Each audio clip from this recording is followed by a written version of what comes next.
Hello, everybody. Welcome to Talk Now Radio. This is your host, Royce, the Redneck Radio Man. And joining me today is Tim Wallace Murphy. And we're going to be talking about the importance of symbolism in ancient medieval art. And this is a subject that Tim's done a lot of research in. And he's had a book out called Cracking the Symbol Code. And, well, I've had him on my show a couple other times that talk about Jesus and the descendants of Jesus and other things as well, but I think it's the first time I've had a chance to actually have him come on here and talk to us about the importance of symbolism inside of medieval art, which I've only, heard a little bit, read a little bit about it. So today ought to be a real learning experience for me. So Tim, how are you doing today? Pretty good. It's nice to be on the show again. And good evening, as it is here, to all your listeners. I think it's probably midday where you are. Yeah, it's about 1 o'clock. I just had lunch a few minutes ago. But listen, Tim, it's always a pleasure to have you here. You're a fantastic guest, and you're a very knowledgeable man. And I know you're really interested in the Sufi religion, was it Muslim Sufi religion?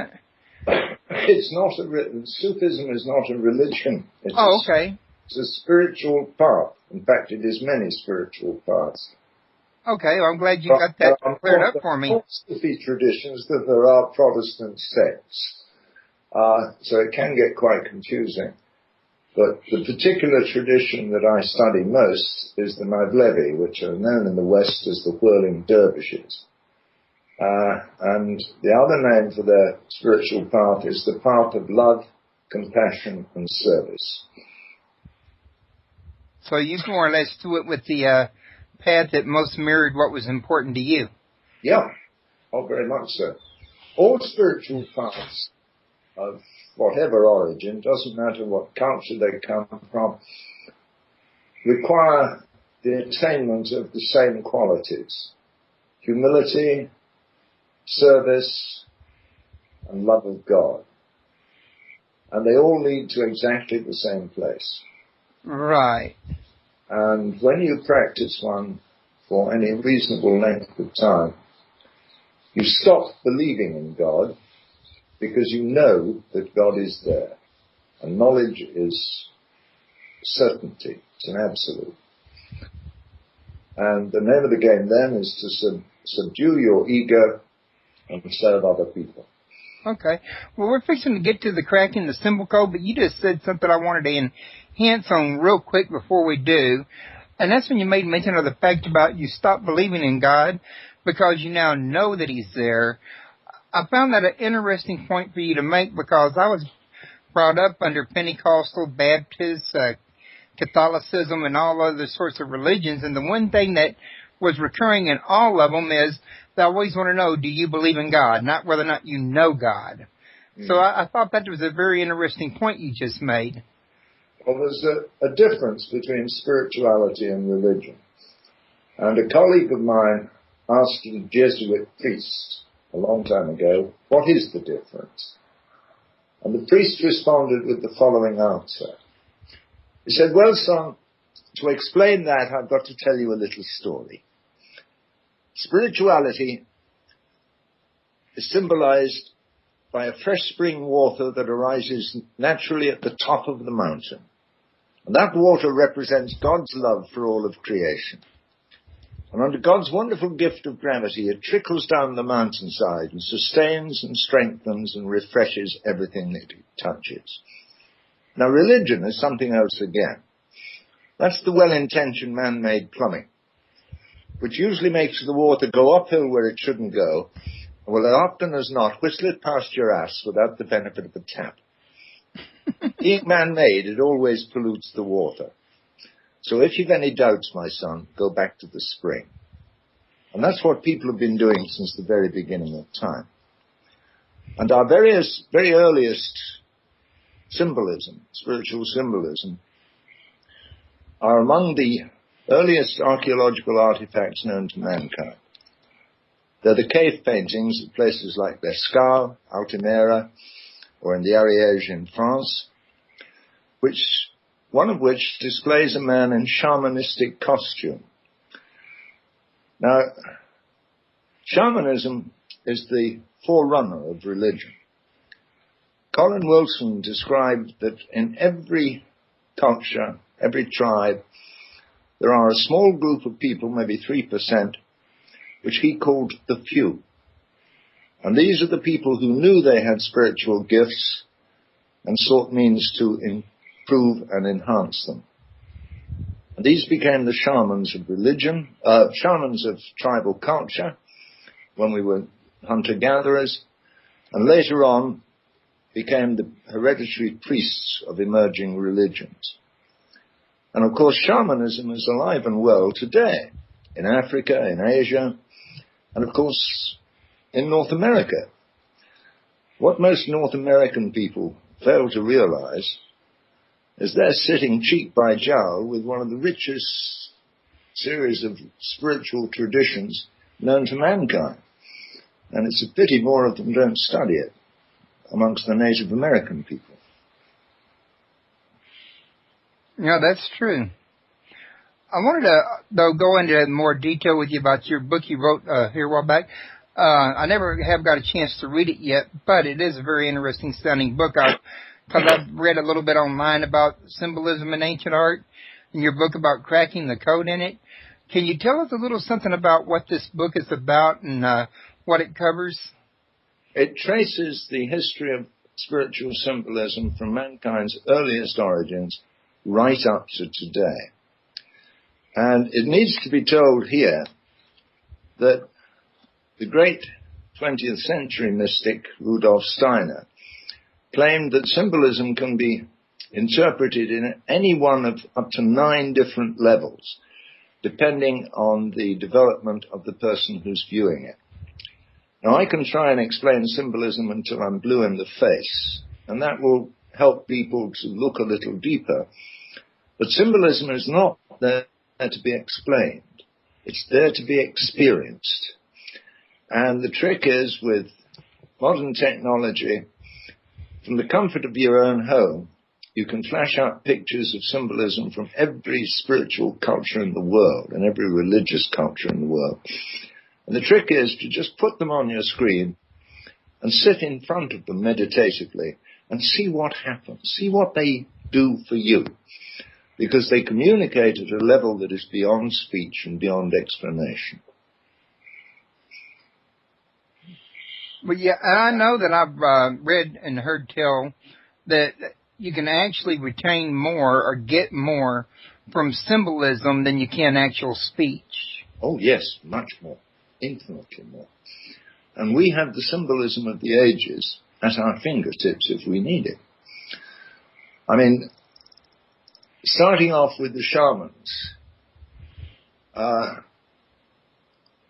early man founded Neolithic temples. Nobody's sure what rituals they held there or what they did there and why. But early on, they started to get spiritual answers to the problems that beset them. They were trying to survive in a very hostile world. And the first thing they learned was how to domesticate plants and animals. That led to the rise of civilization and cities. And with that came the development of religion. And each religion has its own teaching and its own mythology, which is expressed in symbolism. And probably the classic case of that was ancient Egypt, which of course is ultimately the birthplace of the great religions of Judaism, Christianity, and Islam. And Egyptian symbolism is a vast field. The Egyptians had a very different worldview to us, which they gained through spiritual insight from following their path.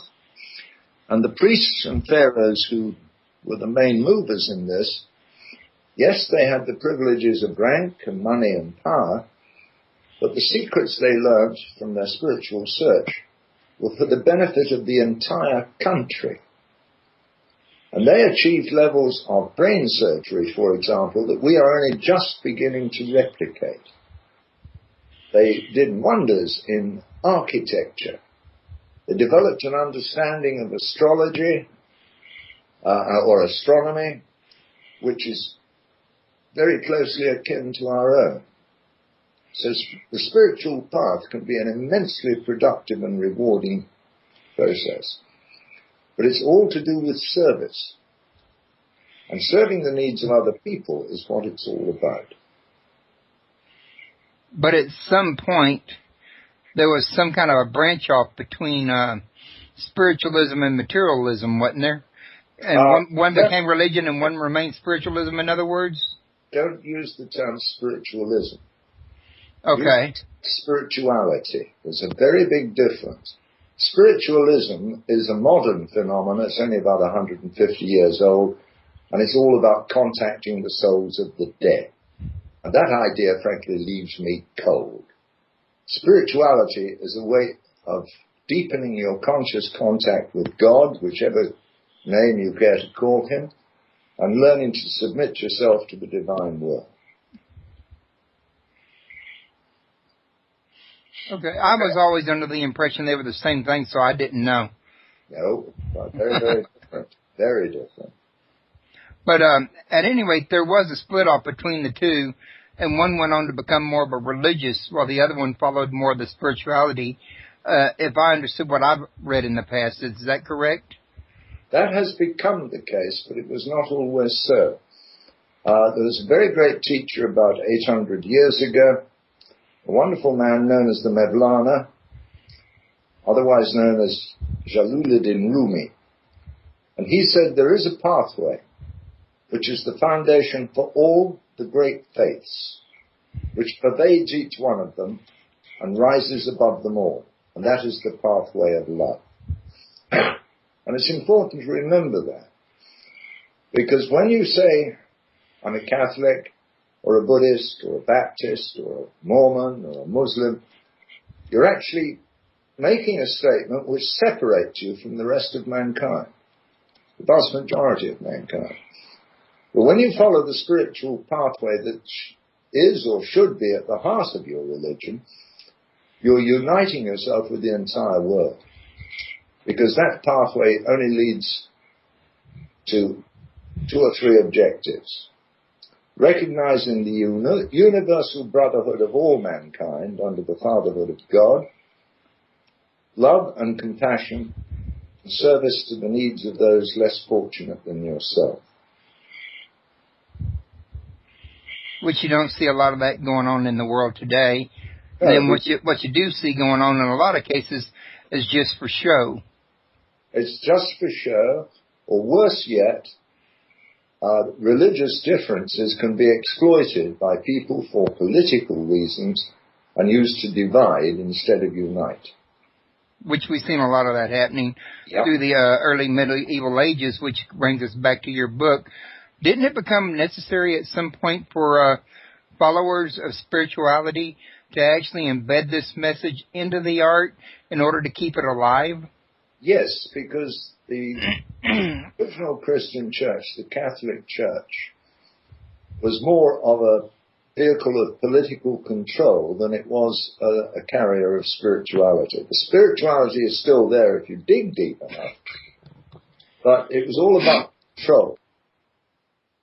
For example, when Jesus was walking this earth, the high priest in Jerusalem was his people's representative before God, praying for forgiveness for his people.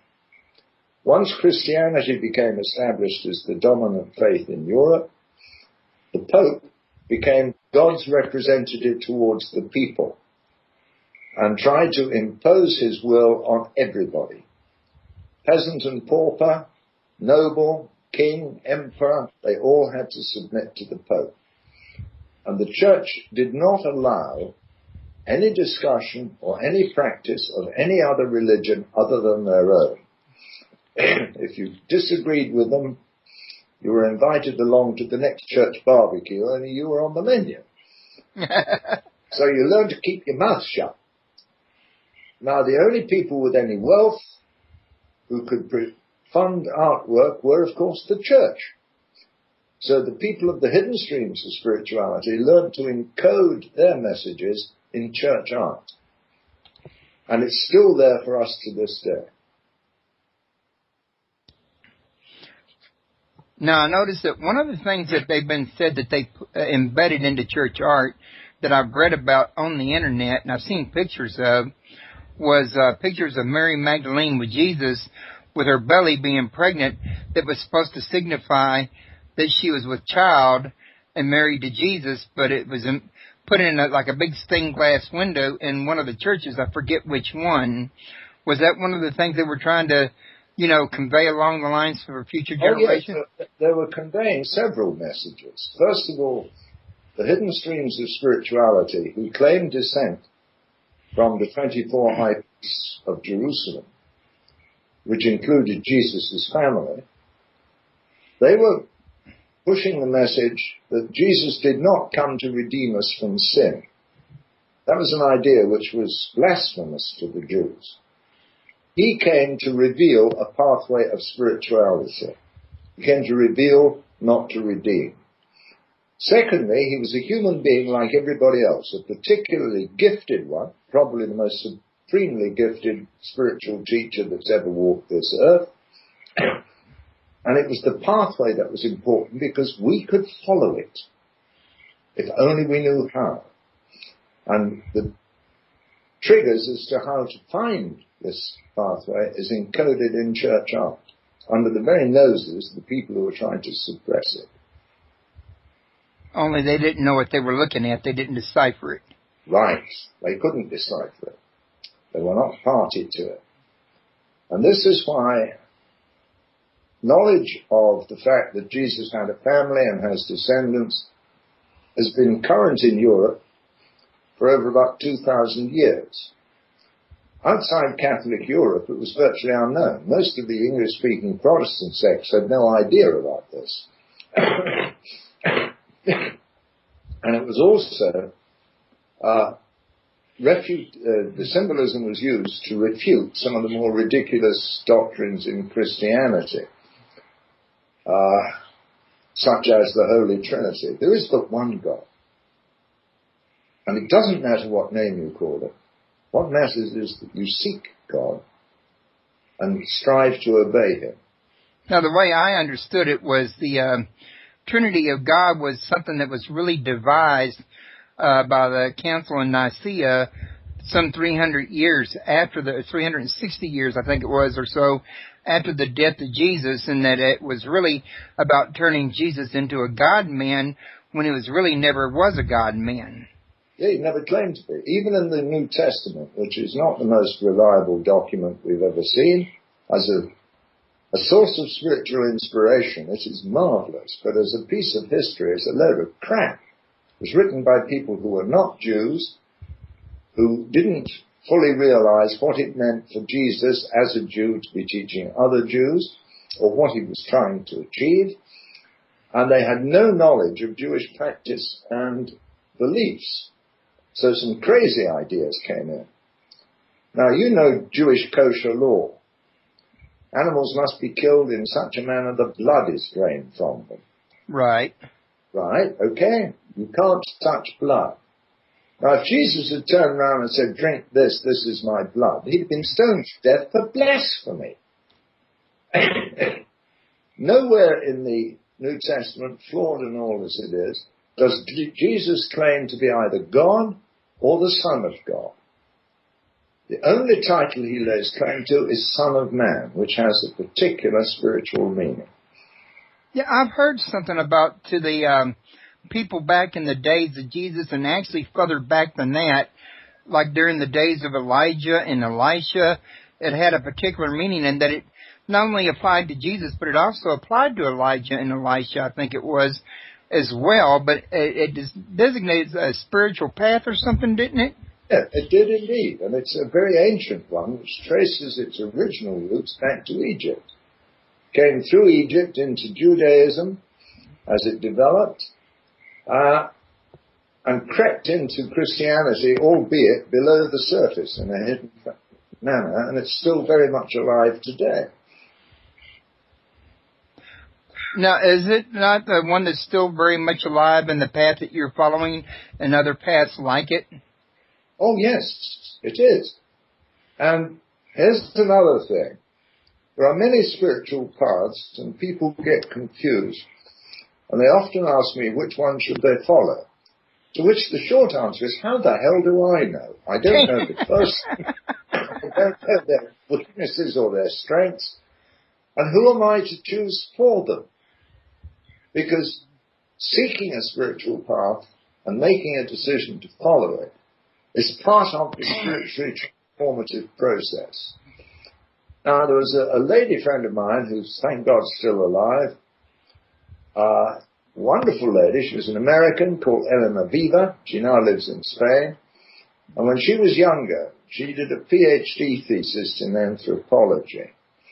Now, at that time, she was an agnostic. She didn't know whether to believe in God or not, much less which religion to follow. And she chose a rather odd subject for an agnostic. She did her thesis on behavioral change brought about by pilgrimage.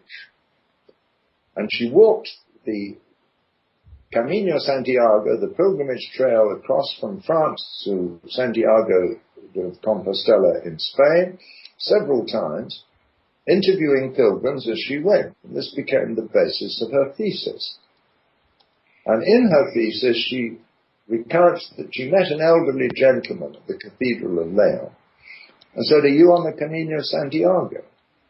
And he replied, "No, madam, I'm on a much older train. It's the Camino des Estrellas, the pilgrimage of the stars. The ancients were using this for centuries before the Christians came along and ruined it." And she had a moment of insight. She realized that beneath every valid spiritual path, there is truly only the one. And it was many years later, when she became a Sufi, that the truly profound nature of what she'd written became apparent to her. Because in the Islamic tradition, the one is the indivisible, Almighty God himself.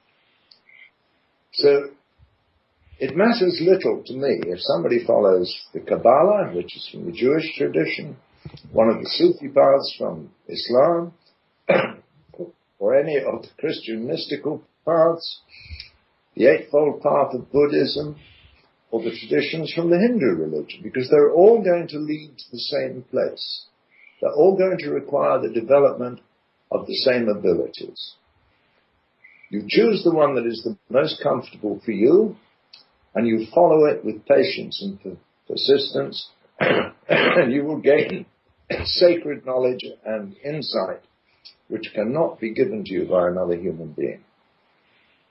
Now, this was the very thing for me when I read my Bible that stuck out. And I know the Bible's not a perfect document. I'm not saying it is, but I do believe it has some good information in it.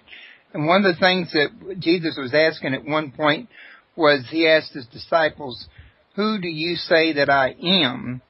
And Peter was the one that figured out, "You are the Christ, the Son of the living God." Now, I'm not saying God was a God-man when I say this, but I am saying that there was an embedded message in this here particular passage, at least to me there was, wherein he congratulated Peter for realizing this. But what I'm talking about was Jesus was at that time, I think, talking about building his church on a spiritual basis of people who were in contact with God through their, own spirit, rather than the established church, in other words. I'm now going to upset all your Christian listeners.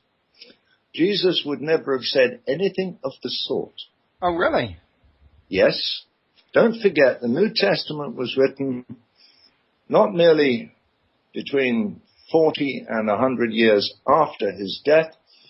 It was written after Jerusalem had been destroyed by the Romans, and the people who walked and talked with Jesus and knew what he was and who he was were scattered or dead. It was written by people who were not Jewish. The term church, for example, would not have occurred to them. It didn't exist in their language.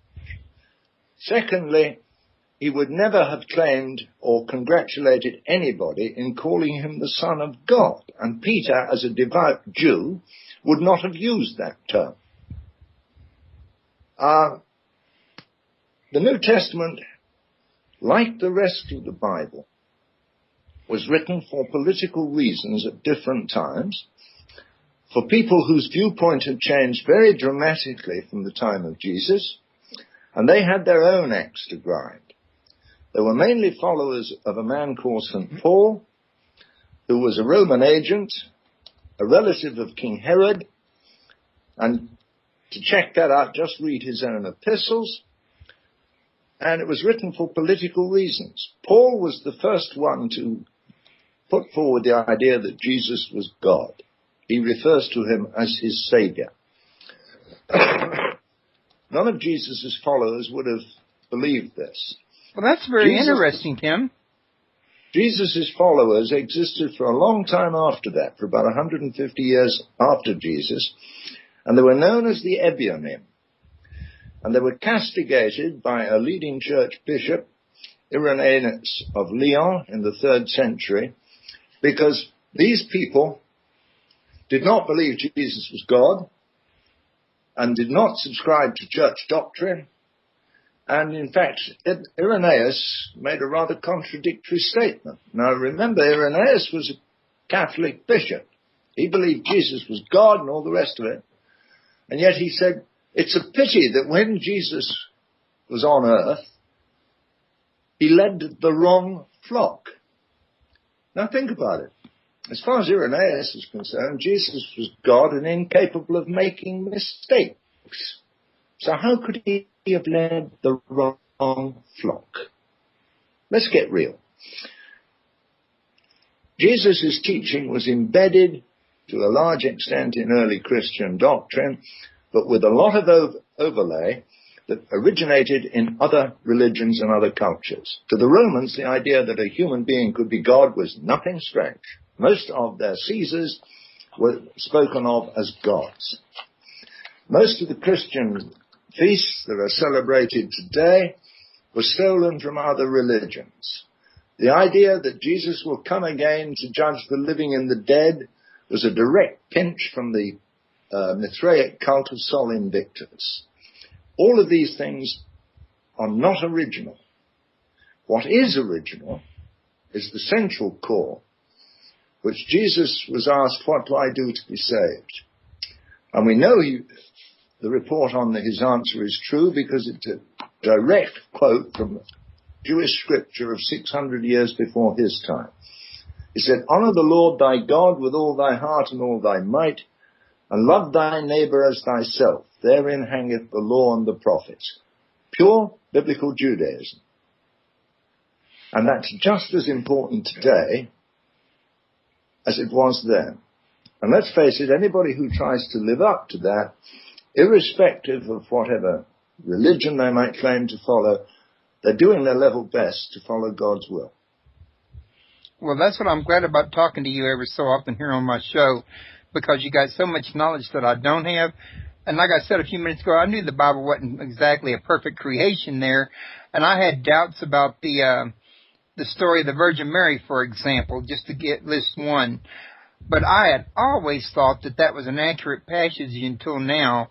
So you've definitely given me something for food for thought, and I, really had the pleasure to have you here to do that. The name of the game, I'm not here to educate. I'm not here to inform. I'm certainly not here to convert people from one humanly flawed belief system to another. My job is to act as a spiritual provocateur, to make people think about things they've taken for granted and say, is this accurate? Can I learn from it? And actually, can I learn from it is sometimes far more important than its historical accuracy. Because anything that teaches people to behave in a better manner towards their fellow man and towards the planet we live on is divinely inspired. Well, I could be wrong, but I personally think anything that provokes a man into thinking about something has the same end result. Not necessarily. The results you can't predict. The results you can't predict. Many people listen to me or read my books and they go off and do their own research and they come to totally different conclusions. And that's fine. God gave us free will. And the important thing is that we're prepared to search and question. and ultimately submit to God's will. The name for their spiritual path is the path of love, compassion, and service. So you more or less do it with the path that most mirrored what was important to you. Yeah, oh, very much so. All spiritual paths of whatever origin, doesn't matter what culture they come from, require the attainment of the same qualities: humility, service, and love of God. And they all lead to exactly the same place. You're really interested in the Sufi religion, was it Muslim Sufi religion? It's not Sufism is not a religion. Okay. It's a spiritual path. In fact, it is many spiritual paths. Okay, well, I'm glad you got that cleared up for me. There are Sufi traditions that there are Protestant sects, so it can get quite confusing. But the particular tradition that I study most is the Mavlevi, which are known in the West as the whirling dervishes. And the other... Right. And when you practice one for any reasonable length of time, you stop believing in God because you know that God is there. And knowledge is certainty. It's an absolute. And the name of the game then is to subdue your ego and serve other people. Okay. Well, we're fixing to get to the cracking the symbol code, but you just said something I wanted to enhance on real quick before we do.